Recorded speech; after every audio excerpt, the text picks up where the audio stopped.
دیکھنے آئی ہوں, میں تو خدا کا جلوہ دیکھنے آئی ہوں. میرے پیارے آقا صلی اللہ علیہ وسلم کی کنیزوں, عورت وہ ہے حج کو جائے تو کعبہ آ جائے, عورت وہ ہے حج کو جائے تو کعبہ استقبال کے لیے آ جائے. اور صرف استقبال ہی نہیں بلکہ اللہ اکبر, ایک بزرگ فرماتے ہیں میں حج کے لیے نکلا, اس شان سے نکلا ہر قدم پر 2 رکعت نماز پڑھوں گا. میری قوم کی بچیوں, عورت کیا ہے دیکھو, عورت کا مقام جانو, عورت کا مرتبہ جانو.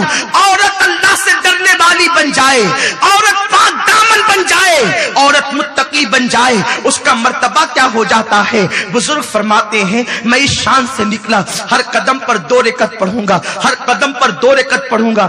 ایسا بھی کوئی حاجی تم نے دیکھا ہے جو ہر قدم پر 2 رکعت پڑھتے جائے؟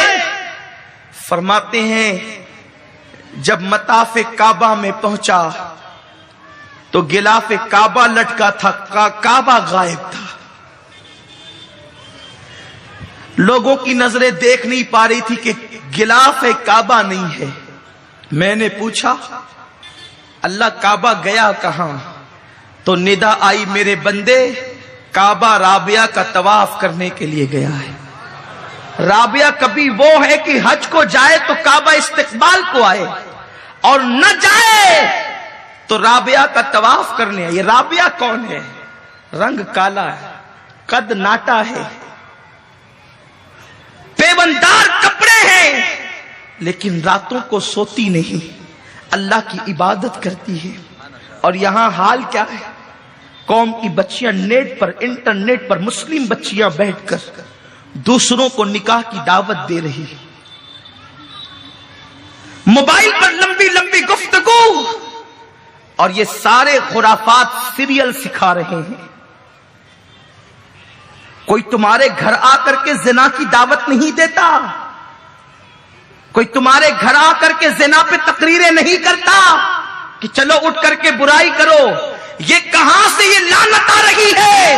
یہ لعنت صرف اور صرف سیریل, فلمیں, انٹرنیٹ کے ذریعے سے آ رہی ہے.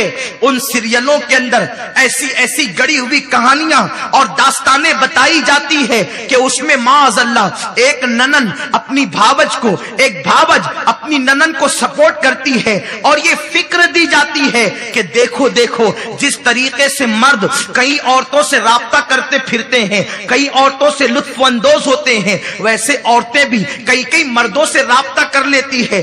بڑی معذرت کے ساتھ یہ کوئی دوسری عورت تو کر سکتی ہے, کلمہ پڑھنے والی عورت نہیں کر سکتی, اس لیے کہ میرے رسول نے ایک کلمہ پڑھنے والی عورت کی عزت کو کعبے سے بلند کر دیا ہے. میری بہنوں تم وہ ہو کہ تمہاری شان میں اللہ تبارک و تعالیٰ نے قرآن کی آیتیں نازل کی ہے. پورے قرآن میں آپ کو کہیں سورۃ الرجال نہیں ملے گی, لیکن آپ کو پورے قرآن میں سورۃ النساء ملے گی. اللہ نے عورتوں کے نام سے قرآن کے اندر سورت نازل فرمائی. سورۃ النور کے اندر اللہ تبارک و تعالیٰ نے عورتوں کی فضیلت کو بیان فرمایا. سورہ نساء میں اللہ نے عورتوں کے مرتبے کو بیان فرمایا. سورہ آل عمران اور سورہ مریم کے اندر اگر عورت کے حوالے سے دیکھا جائے کئی صورتیں عورتوں کے حوالے سے ہے, لیکن اللہ اکبر آج عورتوں نے معاذ اللہ رب العالمین جانور سے بھی زیادہ اپنے آپ کو گرا لیا ہے.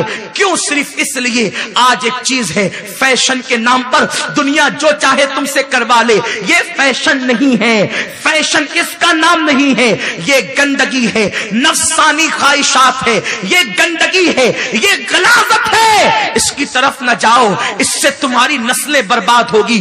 زنا کی پیداوار نہ ماں کا وفادار ہے, نہ باپ کا وفادار ہے, نہ ملت کا وفادار ہے, نہ مذہب کا وفادار ہے. کیا سمجھتے ہو کب تک کہ تم رنگریلیاں کرتے رہو گے؟ اپنے حسن کا ناجائز فائدہ کب تک اٹھاتے رہو گے؟ جب تک جوانی ہے تبھی تک نہ, لیکن یہ جوانی 16 سال سے لے کر 40 سال کے درمیان ہوتی ہے.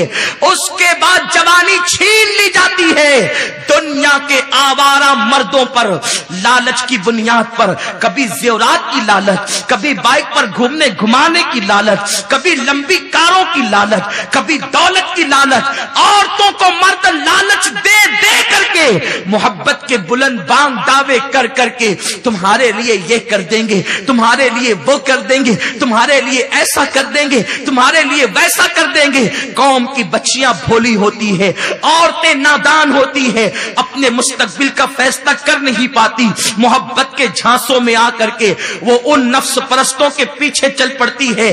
لیکن ان مردوں کا حال بالکل اس طرح ہوتا ہے جیسے باغ میں کھلے ہوئے پھول پر بھورا آ کر بیٹھتا ہے تو پھول کو یوں لگتا ہے یہ مجھ سے پیار کرتا ہے، لیکن پھول پر بیٹھنے والا بھورا جیسے اس کا رس چوس لیتا ہے پھر دوبارہ دوسرے پھول کا رخ کرتا ہے، اس کی طرف تک کر بھی نہیں دیکھتا۔ جب پھول کا رس چوسنے کے بعد پھول کو احساس ہوتا ہے ہائے میری رگوں سے تو میرا خون نکل گیا، اب میں مرجھا جاؤں گا، لیکن اس وقت کا احساس اس پھول کو مرجھانے سے نہیں روکتا، اس پھول کی موت سے اسے نہیں بچاتا۔